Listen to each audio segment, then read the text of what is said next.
With certainty comes happiness. And that's what this is about, is placing your orders and going to sleep. Nothing you do is going to change the fact that there may be buyers below us and there may be sellers above us. I think I blew up the other account. Like literally, the broker turned off my IP address or something because Uniglobe, which I've been trading this whole time, they just turned me off. So I go to log in because I was testing the grid theory, like I said I would, and I got to about $70 up in the account, and no connection. So now I'm at the defamed JAFX, the Junior Achievement account. Yeah, so I'm up 39 cents right now, and I'm going to place orders on this dollar yen because I think it's going to go plunging. So I'm getting in on the blacks and I'm getting out on the greens. Put a 12 pip stop for a 4K, and it's going to last for 8 hours. I'm going to squeeze it in there. So I'm building my entries in advance, so we don't want to have to sit here and watch this shit happen. Same story, different day. Okay, so we have to believe that they're going to bid this down to hell. Now, if they fill these, they will stop all these out. And since the other account was the ones that I spent about fucking an hour writing the dailies and weeklies, now I got to transfer those over to this side. And oh well. Here's a 10K. I mean, here's a 10 pip range with a 6K with a big swing trade. We'll put that right at the very low. So if they can drive it down there in 8 hours. So what I'm asking is, what is the possibility that we could get down here in a 45 pip range, starting right there? So leave all the balls up there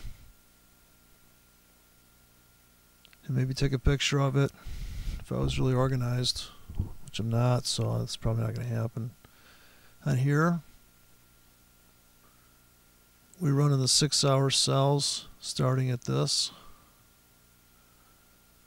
This looks like it's going to try to scream up there. So I want to sell into that. I got to fix the scale here to really get a good view. So this is a 20 pip grid. And if it's 25, it's just as simple. There's no round number marked off. So here's 20 pips off the top.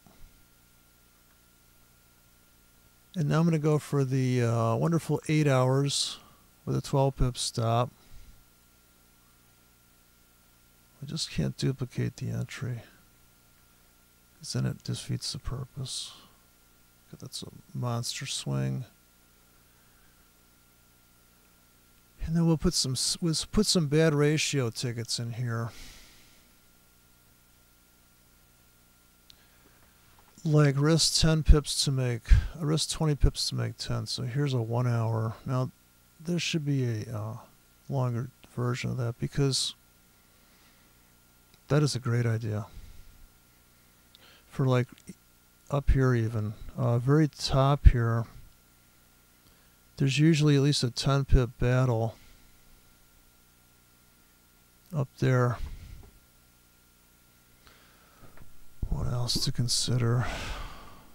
12 hours. So here's the as good as it gets on this one platform. Apparently this is the longest I stretched out, and I covered the most amount of pips here at 45 pips with a 10K with a 13 pip stop. So without duplicating anything, let's lay a couple out here. So that's our sell pack.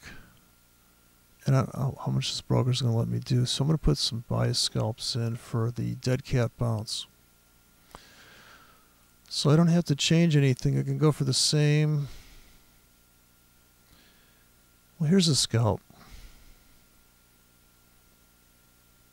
12 hours. 15 to make 25. That's not too bad. If we came back to here. 12 hours from now. It's kind of like the time machine there. You got to try to kind of figure ahead. 6 hours. It's a lot to figure out how you want to label these by depth, or most of these are 8 hours. Here it is. Risk 20 to make 10 in 8 hours.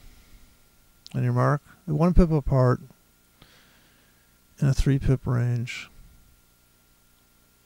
Let's say right here, the crotch of that last burst. Oh, looks like it crashed the platform. There you go. Disconnected. Well, I guess no ticks. It's not putting it in unless it sees a tick. So in the big picture, doesn't look like much, but that's a scalp. So we pull back to here for a 4 pip range.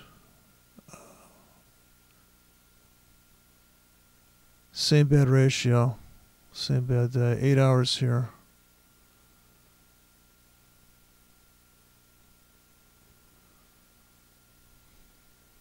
Then it looks good up here too. Let's put out one up here. So far I'm up $1.67. So I could hit the take all profits key and cash out. Depending on what I got pending here. And this was supposed to be my, this would be a great scalp pullback for the next, so we play it safe on this one. Yeah, this is supposed to be the pending PAM account, but the other one, as I was up $70. And, okay, here's a big trend trade. Like, I've got a 10 pip stop to make 40 pips in a 15 pip zone, 4 hours. So if we start pulling back to here, I'm expecting it to come down. So the scenario here is a very greedy stop. Here's a 4 hour. Not as greedy. A little more range, 15 pips of punishment. 4 hours. So if you're thinking that you're in an uptrend on the 4 hour and you want to buy any kind of pullback, you could be on the 30-minute chart. But you can see that trade real easy. You could place the trades on the 15 like this. Oh, I'll buy here.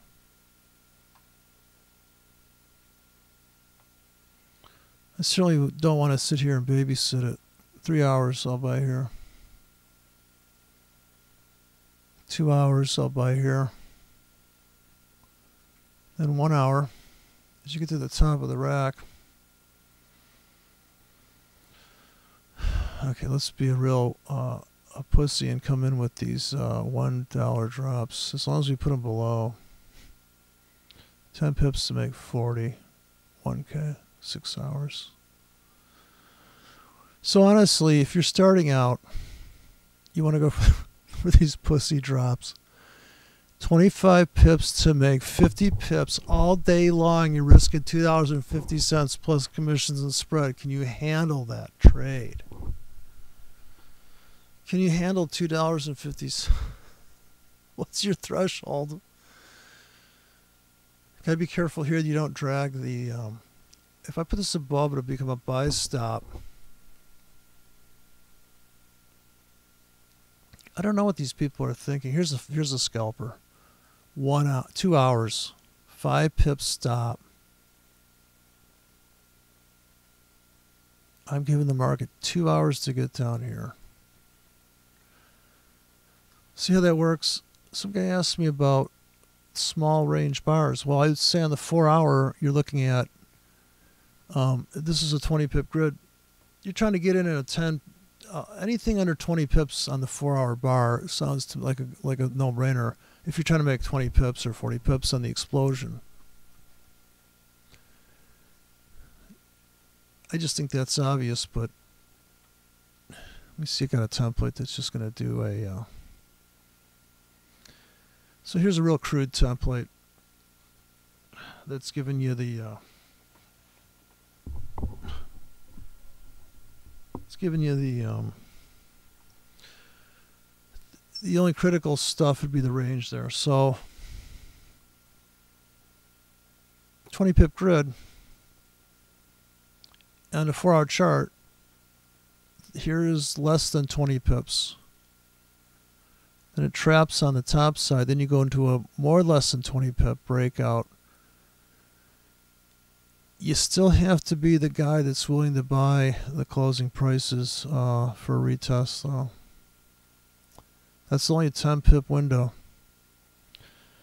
So there's a 10 pip wick window, right? This is your edge volatility. So here you wouldn't have got filled here if you put a buy limit. So here you kind of had to, well, hopefully you jumped on the, hopefully you bought this trap. There was one here and there was one right there, 10 pip trap. So if you're buying these pullback drift downs on the 1 hour, you got to be taking 5 or 8 pips off the table. The 4 hour to me is, I hope I'm in the trade before this happens. I hope I'm selling something while it's quiet. Now I'm not buying this thing unless it's going to be on the 15-minute chart on pullbacks. And here I'd be trailing. I got enough buys in there already. I'm already like overexposed that. This is probably going to crush down and fill me, so I have to have enough money for this psychodrama to come here. So I'll put a break even, risk 20 pips, make 20 pips. Way down in Disneyland here, or no man's land.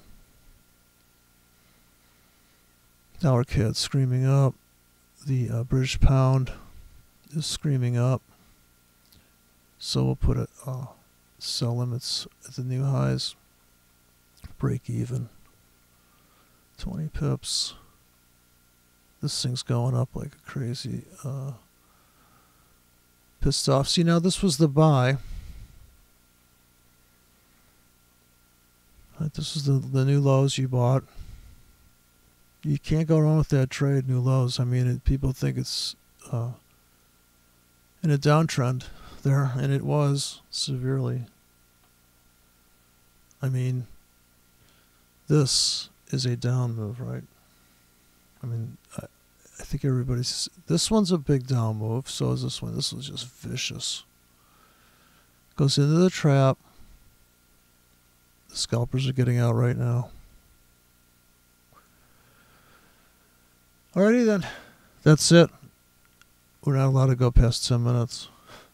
This one guy told me my videos were too long.